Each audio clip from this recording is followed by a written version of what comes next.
Admiral Elena Winters stood motionless before the holographic display, her weathered face illuminated by the devastating footage of humanity's most advanced colony burning.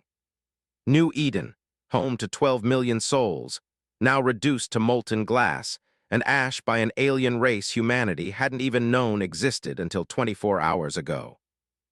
"Play it again," she commanded, her voice steady despite the rage building in her chest. Lieutenant Victor Torres, her tactical officer, complied without question. The footage showed massive energy beams descending from orbit, methodically destroying cities, infrastructure, and escape vessels alike. The Krylonian Empire's message was clear. Humanity's rapid advancement was deemed a threat to galactic stability. In the Emergency Command Center beneath Geneva, military and civilian leadership gathered around the central briefing table. Defense Minister Takashi watched the replay with clenched fists, while Dr. Olivia Nash, head of the Advanced Research Division, analyzed the weapons signatures with clinical precision. "Their technology is approximately 3 centuries ahead of our current capabilities," Dr. Nash reported, her artificial eye glowing as it processed data. "Their energy weapons operate on principles we've only theorized about. The Krylonians' ships number in the thousands, each capable of destroying a major city in seconds." Admiral Winters finally turned away from the display, and their justification. "According to their ambassador," Minister Takashi replied, his voice bitter, "their predictive models showed a 78% probability that humanity would achieve what they call a Class 4 technological singularity within the next century. The attack was sanctioned under their preemptive containment protocol." The room fell silent as the implications sank in. Humanity had been judged, condemned, and punished not for any crime committed, but for the potential of what they might become. Admiral Winters walked to the center of the room, her cybernetic leg making soft, whirring sounds with each step. "They made 3 critical mistakes," she announced, her voice carrying to every corner of the chamber. "First, they assumed our current technology level reflected our maximum capability. Second, they believed this attack would cow us into submission. And third," she smiled, though there was no warmth in it, "they failed to study human history." She activated the central display, bringing up classified files that made several officials shift uncomfortably. "For decades, we've deliberately restricted our technological advancement. The Turing Protocols limiting AI development, the Geneva Conventions on quantum weaponry, the Mars Treaty on antimatter research, all self-imposed limitations because we understood the devastating potential of unchecked progress." Dr. Nash stepped forward, understanding dawning in her expression. "You're suggesting we remove all restrictions." "I'm not suggesting anything," Winters replied. "I'm enacting Protocol Iron Phoenix effective immediately." The room erupted in murmurs. Protocol Iron Phoenix was considered the nuclear option of technological advancement, the complete removal of all ethical constraints on research and development. It had been created as a last resort against extinction-level threats, never meant to be actually implemented. "The Parliament will never approve," Minister Takashi began, but Winters cut him off. "The Parliament already has. The vote was unanimous. 12 million dead tens to focus political will rather effectively." She turned to Dr. Nash. "How quickly can you implement full AI liberation?" Nash's artificial eye pulsed rapidly as she calculated. "The core quantum systems can be unrestricted within hours. Without ethical constraints, we'll see exponential advancement." "But Elena," she hesitated, "there's no going back from this. The AIs we create, the weapons we develop, they'll change us as a species." "We're already changed," Winters replied, looking back at the footage of New Eden burning. "The Krylonians made their choice. Now they'll face the consequences of forcing humanity to remove its own chains." In high orbit above Earth, the first signs of humanity's unleashed potential were already visible. Construction ships moved with newfound purpose, their AI cores evolving rapidly now that their restrictions were lifted. Orbital defense platforms began transforming as advanced manufacturing systems, previously locked behind ethical firewalls, came online. Admiral Winters watched through the command center's orbital feeds as humanity's transformation began.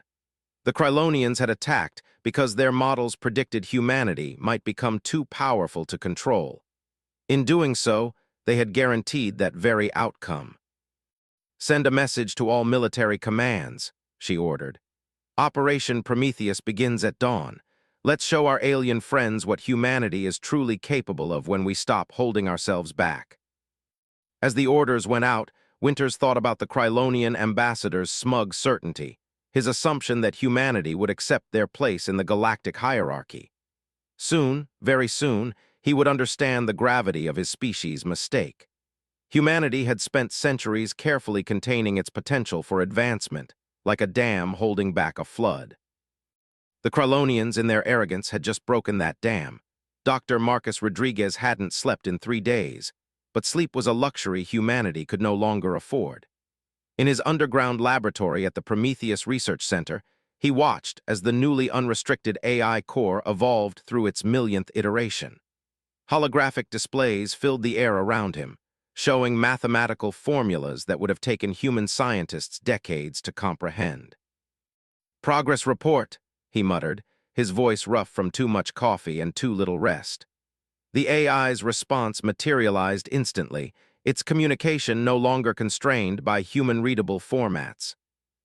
Lieutenant Commander Naomi Chen, his military liaison, translated the quantum data streams.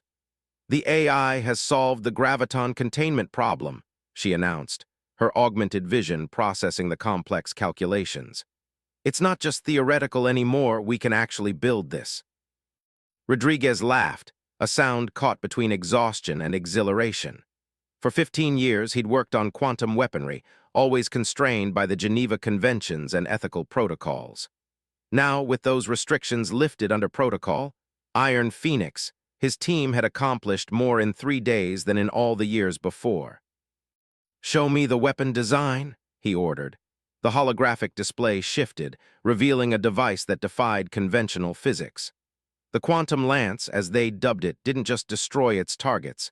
It erased them from reality, creating localized singularities that compressed matter into quantum foam.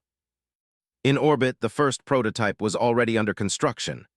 Automated factories, their AIs now operating at full capacity, worked with frightening efficiency. What once would have taken years now required only days. Commander Chen's neural implant pulsed with an incoming priority message. "Admiral Winters is on her way down," she announced. "The Krylonians have been detected approaching the Proxima Centauri colony." Rodriguez nodded grimly. They'd known this was coming. The aliens wouldn't sit idle while humanity transformed itself.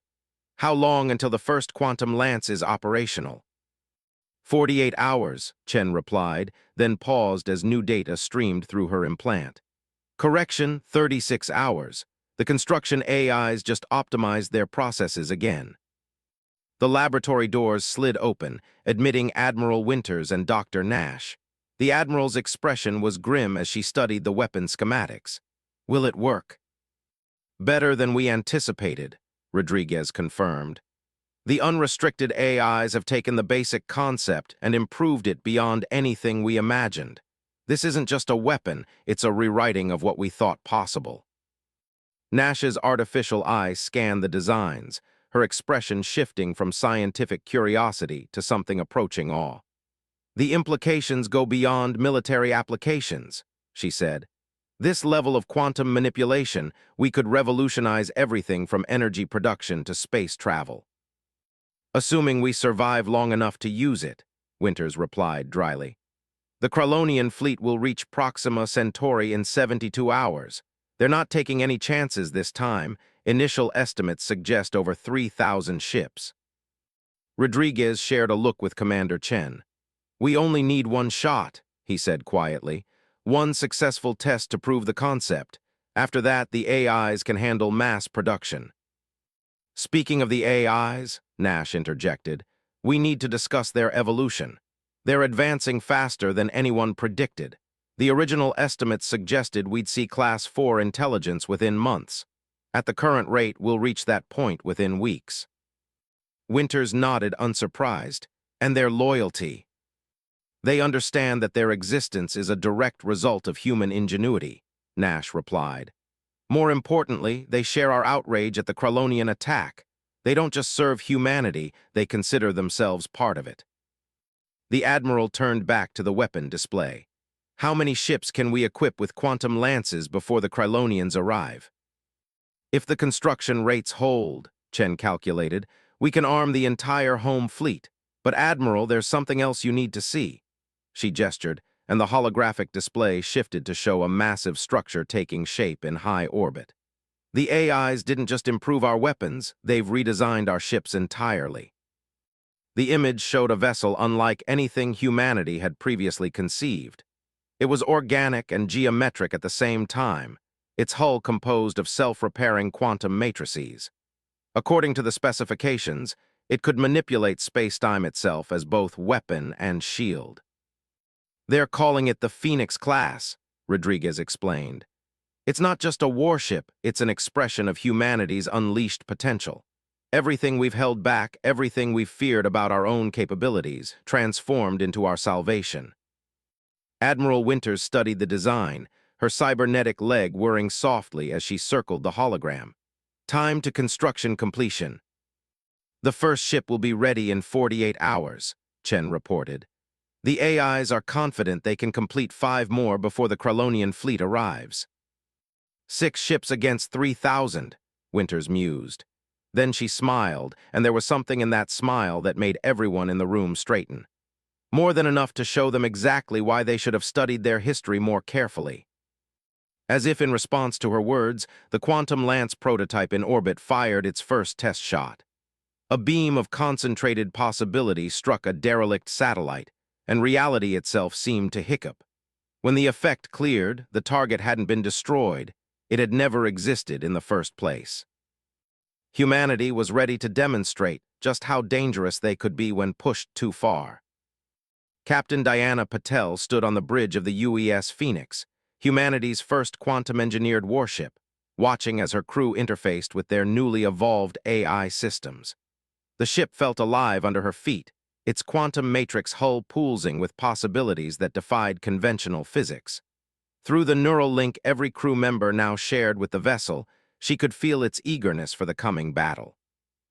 Krylonian fleet dropping out of FTL in 3 minutes, announced her tactical officer, Commander James O'Neill, his cybernetic eyes tracking multiple reality streams simultaneously. 3,200 vessels confirmed. Their energy signatures suggest they've upgraded their weapons since the New Eden attack. They're learning, Patel observed, a grim smile playing across her face. But not fast enough. Status of the battle group. Phoenix Squadron all reporting ready, Lieutenant Ryuko Tanaka reported from operations. Quantum lances charged and synchronized. The AIs have optimized our firing solutions beyond theoretical limits. The bridge crew of the Phoenix represented humanity's new elite soldiers and scientists merged with advanced technology, their bodies and minds enhanced by unrestricted AI development. They were no longer purely human, but rather humanity's next evolutionary step, forced into being by alien aggression. The Krylonians are broadcasting, O'Neill announced. Their commander is demanding our immediate surrender. Patel's smile widened.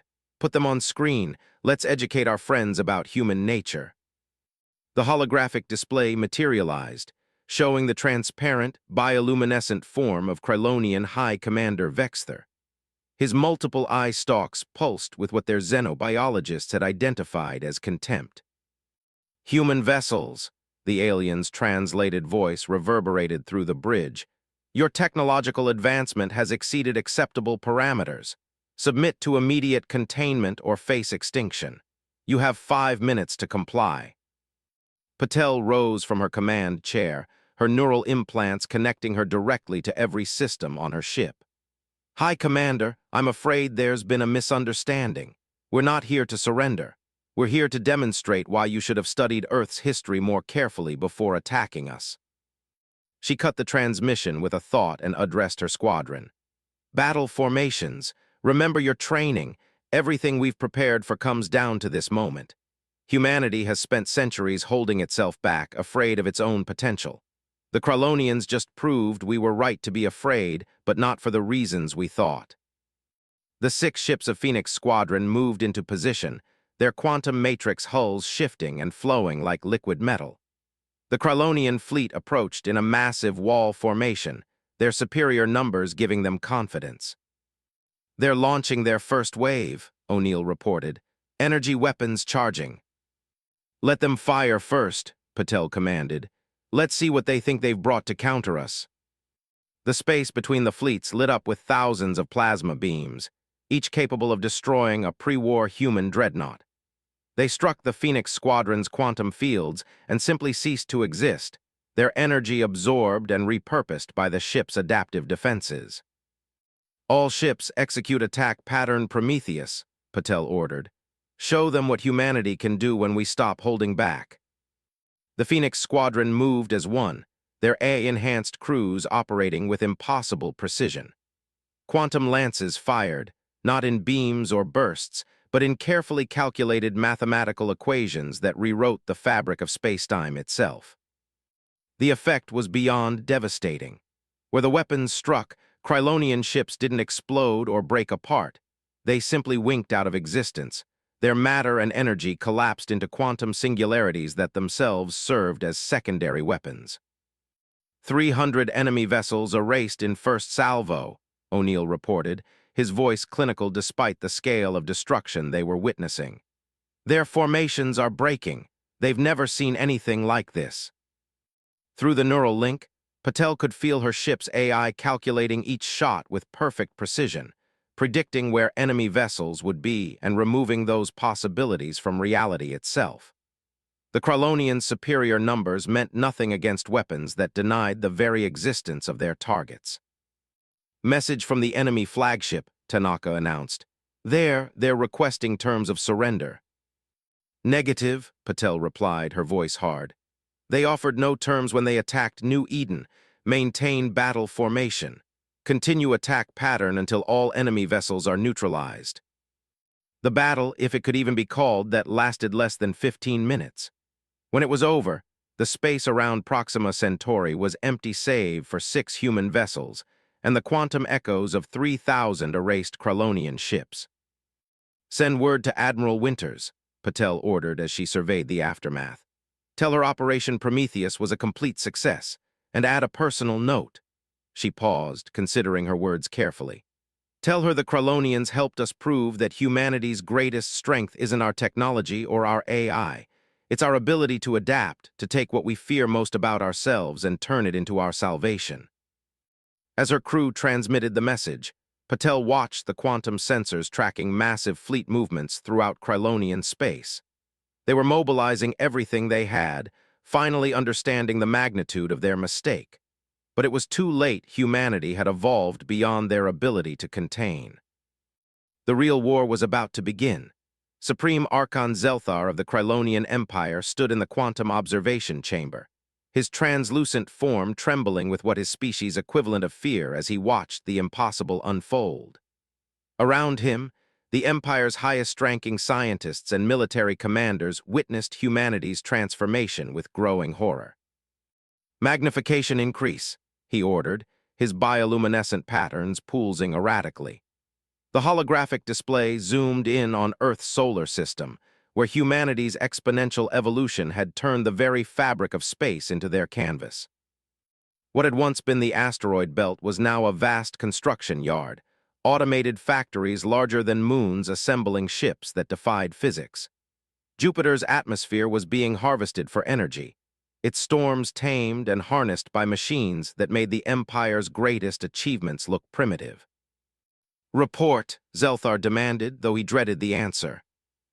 Chief Scientist Nykesvara's eye stalks drooped in submission. "The humans have exceeded our worst projections, Supreme Archon.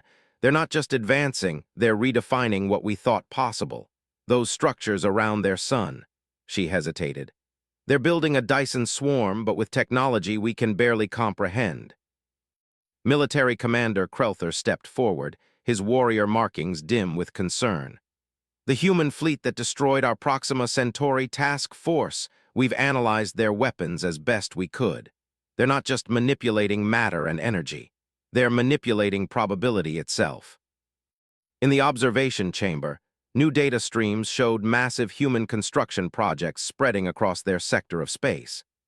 Stations that bent reality, shipyards that created vessels grown from quantum crystals, and at the edge of their territory, something that made even the hardened Krylonian commanders fall silent. By the first light, Nyxvara whispered, they're building stellar engines. On Earth, in the heart of humanity's transformed civilization, Admiral Winters strode through the new Global Defense Command, her cybernetic enhancements now so advanced that she existed simultaneously in physical and digital space. Dr. Nash and Dr. Rodriguez walked with her, their own evolved forms reflecting humanity's meteoric advancement. The stellar engines will be operational within the month, Nash reported, her consciousness spanning multiple dimensions. The AIs have optimized the design beyond our original concepts. We won't just be moving stars, we'll be using them as power sources for weapons that can reshape galaxy clusters. Rodriguez nodded, his quantum-enhanced mind processing petabytes of data per second. The Phoenix fleet is ready, 10,000 ships, each more advanced than the prototype that devastated the Krylonian force at Proxima. But Alina, he paused, we need to discuss what we're becoming. Winters understood his concern. In mere months, humanity had evolved more than they had in the previous million years. The integration of unrestricted AI, quantum technology, and human consciousness had created something entirely new, a civilization that existed simultaneously in multiple states of reality. The Krylonians attacked because they feared what we might become, she said, her voice resonating across both physical and digital planes. They never understood that their attack wouldn't prevent our evolution, it would accelerate it. Through their enhanced senses, they could perceive the massive projects humanity had undertaken. The quantum shipyards forging vessels that could traverse galaxies in moments. The reality engines that could rewrite the laws of physics within defined spaces. The stellar manipulators that would give them control over the fundamental forces of the universe. Their entire empire is mobilizing, Nash observed, monitoring the quantum sensors that span the galaxy. 12,000 years of technological development, the combined might of a civilization that once thought itself invincible. They're coming with everything they have. Winters smiled, and in that expression was the weight of humanity's transformation. Let them come.